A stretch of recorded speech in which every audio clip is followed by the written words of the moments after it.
friends, it's me, Miss Kylie, and I hope all of you are doing okay being at home, even though it's a rainy day, so that's kind of a bummer, but we'll make it through.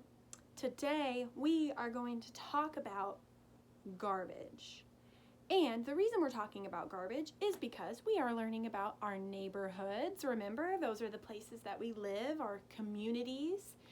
And so today we are going to find out just what happens when the garbage truck gets super full, like it did in the story with Mr. Gilly, and then they have to empty it out. And we're also going to talk about something called recycling. And recycling is super important for our earth, and we need to make sure that we are taking care of our earth so that it will be around for a really long time. So, without further ado, where does the garbage go? Where Does the Garbage Go? By Paul Showers. Illustrated by Randy Tuning. In our school, we are learning about garbage. Last week, our teacher told us about the way things used to be. She said there was a time when people who wanted to get rid of something just threw it into the garbage can. They threw in garbage like orange peels, chicken bones, the food they didn't eat. They threw in trash too. Empty bottles, tin cans, cardboard boxes, old newspapers. And the dog is saying, I would have eaten that. When you put garbage and trash together, you call it waste. Once a week, the waste was collected in trucks and taken out to the dump. In the dump, there were piles of garbage everywhere and all kinds of trash. Old tires, broken bottles, tin cans, and old newspapers, broken chairs and sofas. In summer, the garbage rotted and made a terrible stink. Rats came to eat it. Millions of flies buzzed around. The dump was a great big mess. Today, some towns still have dumps where they leave their garbage and trash. At one time, New York City used the ocean for its dump. It loaded its waste on flat boats called barges. Tugboats pulled the barges out to sea, and the waste was dumped overboard.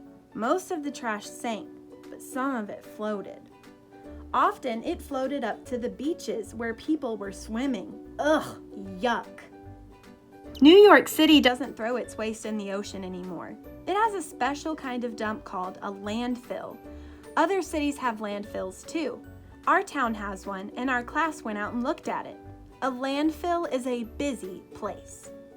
Trucks bring loads of waste from the city and dump it in big piles. Bulldozers with scrapers spread out the waste. Compactors with spikes on their wheels move back and forth over it. The waste is all mashed and piled. After that, trucks bring loads of soil. The bulldozers and compactors spread the soil over the waste. The soil covers up everything. It keeps out the rats and flies. Then the landfill is ready for more waste. Then comes more soil to cover up, then more waste and more soil, layer after layer. A landfill keeps piling up. It gets to be a little mountain. Here's a photo of the layers of a landfill. See all the trash that's been buried underneath? When the last layer of soil is spread on top of a landfill, grass and trees are planted on it. The landfill becomes a park or a playground. Then the city has to start a new landfill. Waste never stops piling up. And this tells us exactly what's inside of our landfills. Tires, well, this is an other category, so things like tires would be included in this. Plastic, like milk jugs and Coke jugs. Paper, like newspaper or the art paper that we use in class. Metal, glass, and then food and other things like that. Some cities try to get rid of their waste by burning it. They build big furnaces called incinerators and burn garbage and trash in them. The heat is used to warm stores and offices. It is also used to make electricity. But incinerators don't really get rid of everything. They simply turn the waste into ashes, and the ashes have to go to a landfill. Sometimes those ashes are toxic or harmful, and sometimes the smoke from the incinerator pollutes the air with harmful gases. And then this shows us exactly how an incinerator works. So the garbage truck comes, the garbage is fed into a furnace right here. Then the furnace burns the garbage. Then it is moved over here, and the gases from the building, or gases from the burning garbage, must be carefully cleaned and filtered. Today, cities are having a hard time finding places for new landfills. Waste keeps piling up. People keep throwing things away. They throw away too many things. Some of the things they throw away could be used over again. Many cities are now trying something that is new for them. It is called recycling. Recycling means making trash into something new instead of throwing it away. Our city is recycling. We still put garbage in the garbage can, orange peels, chicken bones, the food we don't eat, but we keep empty glass bottles in a separate box. Aluminum cans and foil are kept separate too. When we put the cans and bottles at the curb, we pile old newspapers beside them. We flatten our cardboard boxes and pile them next to the newspapers.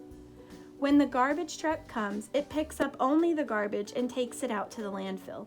Other trucks come for the bottles and cans and newspapers. Those things don't go to the landfill anymore. Our city sells them to factories and mills for recycling.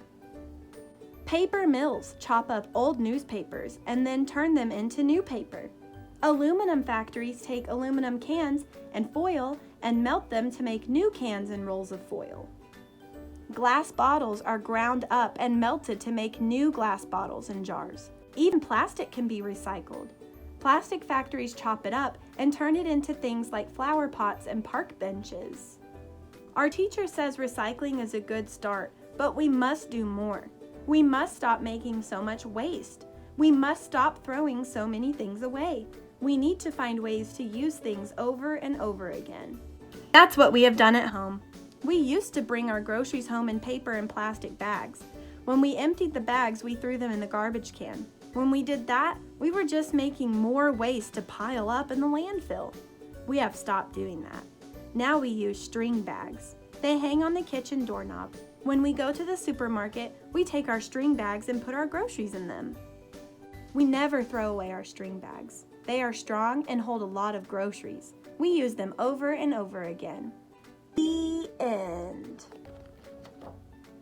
Hey, I really liked that book a lot because I love recycling. It is so much fun and it's super awesome to feel like you are helping the earth stay healthy.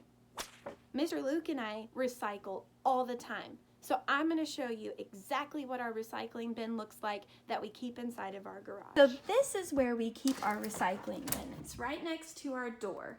So we throw all of our plastic cans and bottles. See, this one is a metal can.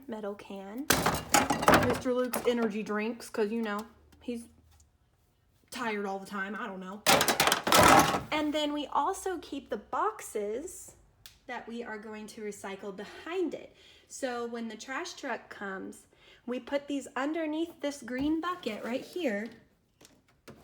And then the recycling comes and they sort all of this out. So their truck has a special spot for each of these. One for plastic, one for metal, and one for glass. So they come and they pick up these bottles and say, this is plastic, so I'm gonna put it in the plastic bin.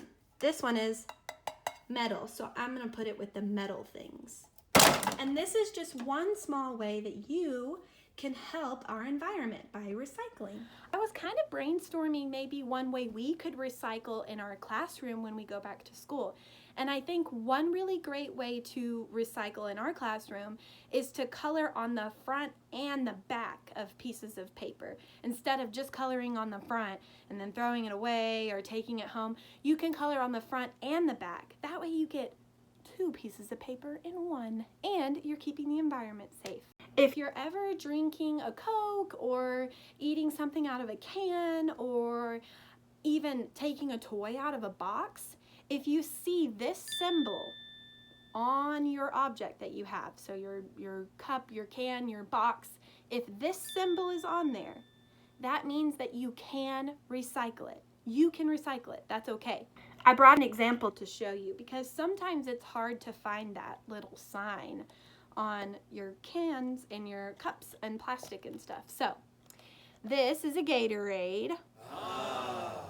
See, I don't see the symbol up here on the wrapper, but if you turn it upside down and you look at the bottom, it's right there. It's very tiny. See it?